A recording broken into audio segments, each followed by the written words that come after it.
پڑھتا ہوں اللہ کے واسطے رکن رکعت شریف کی طرف پیچھے اس امام کہہ کر اللہ اکبر کہہ کے نیت باندھ لینی ہے.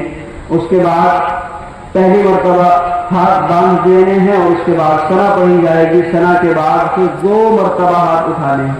6 تکبیریں اس طریقے سے ہیں کہ 3 زائد پہلی رکعت میں ہے اور 3 زائد دوسری رکعت میں ہے. اس کا خیال رکھیں.